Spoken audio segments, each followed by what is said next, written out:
Good day again, everyone. We're here on a quick run through of what we've learned so far with both HTML and CSS. And equipped with such, we'll be designing a business website. So, some key questions on designing a business website. Purpose. What's the website about? Is it to sell products, recruit manpower, market their service, or just to inform people about their causes? Content. What information do they want to feature? Do they have set of images of their products, events, or even a company logo?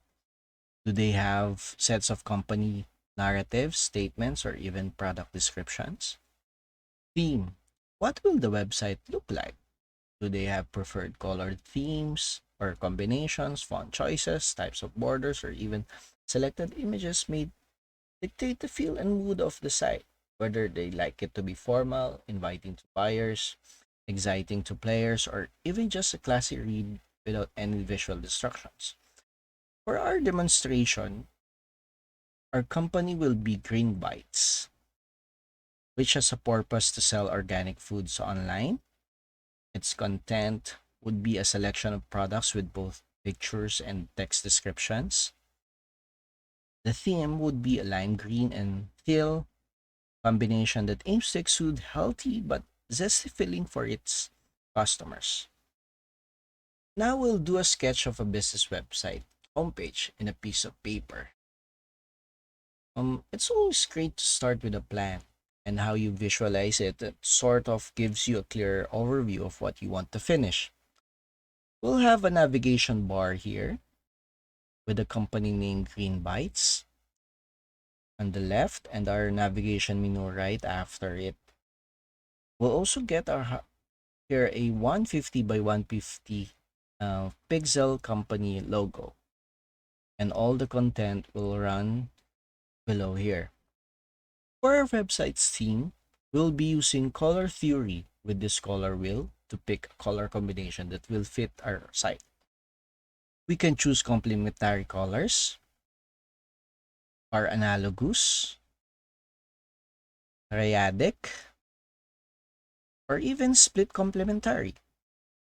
We'll use an analogous color combination and just have the lime green and teal color pair.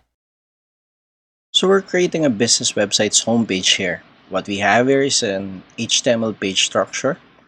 Let's try to run it on Chrome first and see what it initially looks like. So this will be our navigation bar. And from what we planned and sketched with the header, this will stay on the left. And here's the navigation menu, which will run horizontally beside it on its right. Next would be the company logo and the content down below. So we'll be using an external CSS so we can have a full view on our CSS code. So we have to put a link here inside the head tag in order for us to locate the style.css file that we're about to create.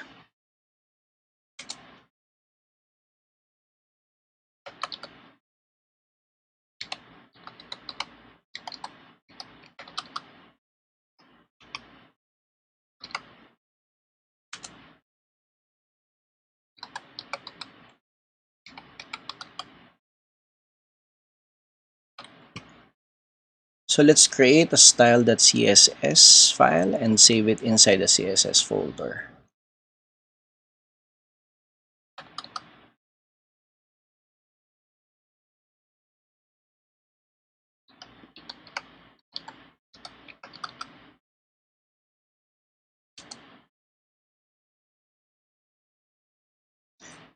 Let's put some CSS formatting on our HTML body.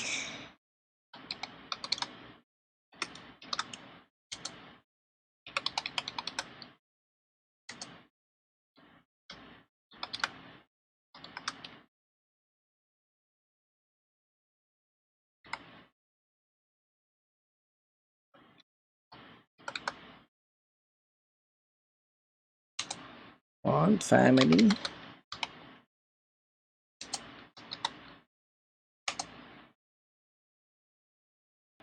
Let's get rid of our navigation menu items bullets.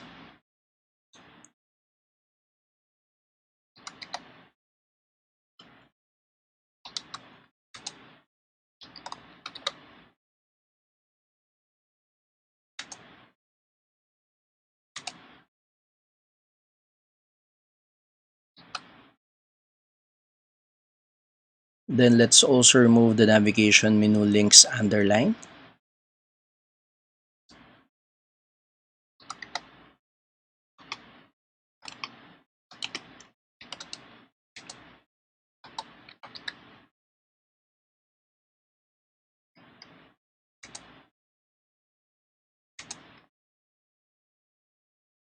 Next, let's make our heading 1 to have the color of lime green like our company logo.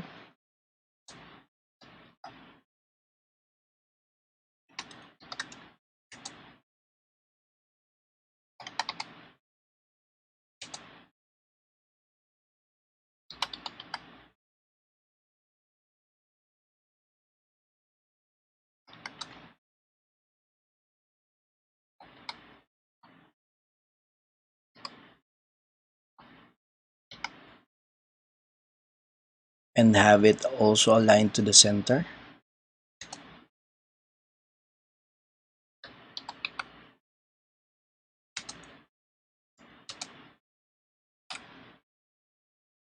Yeah. And for now, let's also set a color teal for both our heading 2 and HTML elements marked as strong.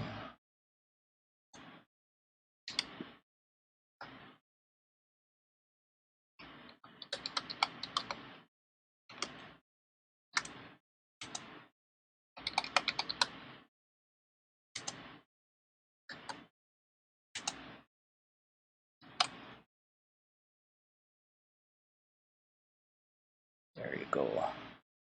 So before we continue on our CSS code, we'll have to take note of how the HTML flow structure and the CSS display property are correlated, and how it will help us with our navigation bar later when we proceed again with our CSS.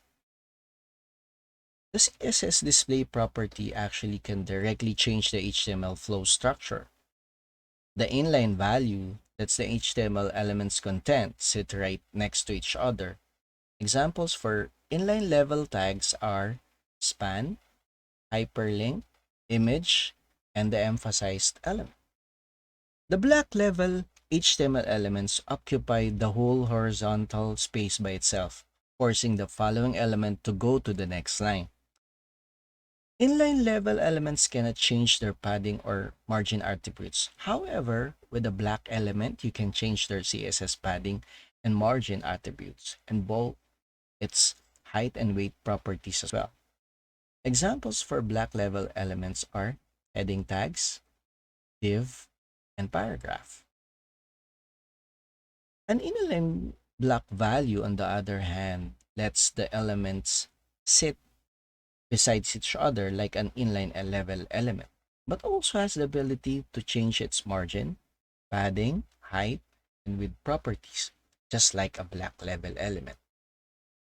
As to implement what we have learned about CSS display property and its ability to change the HTML flow structure, let's put our navigation menu items alongside each other horizontally by applying the inline block value on its display property.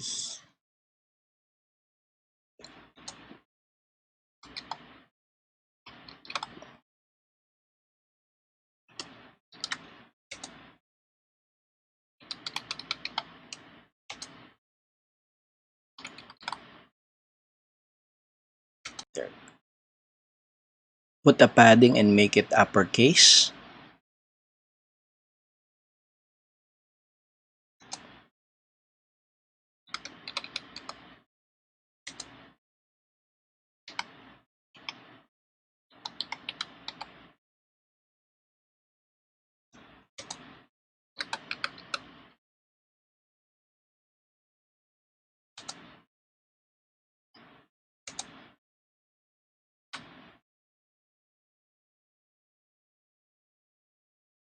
We'll discuss more on padding when we talk about CSS box model by next week. Let's also put our header and navigation menu alongside each other by again applying the inline block value on its display property.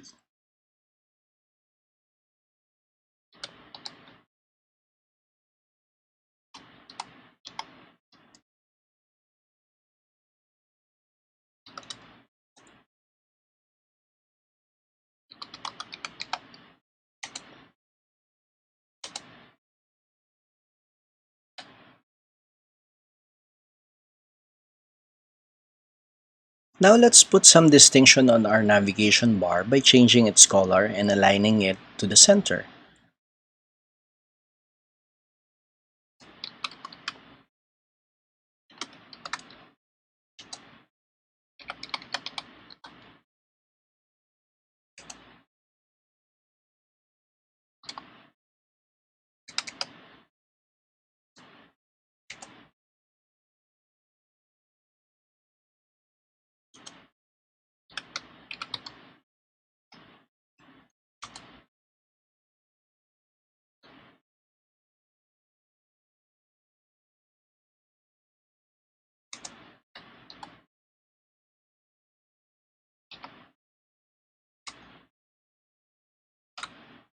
We'll also change the navigation menu item's color to white.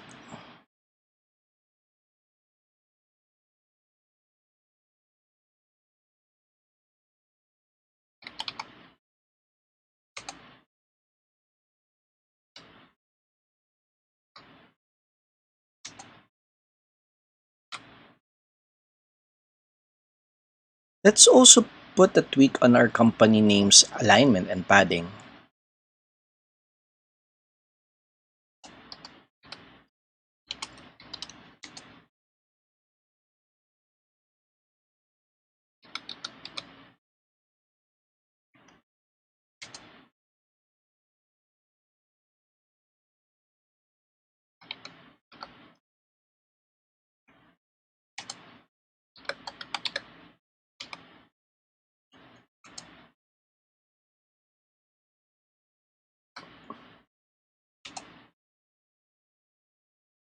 And finally, let's make the image display as block and set its margin.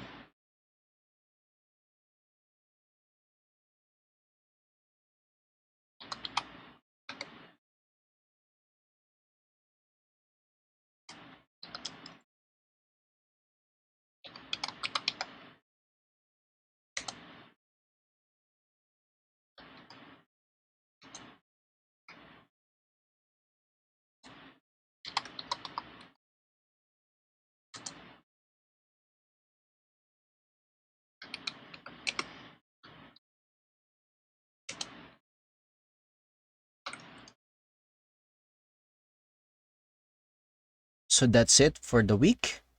I hope you've learned a lot. Have a good day and see you next week.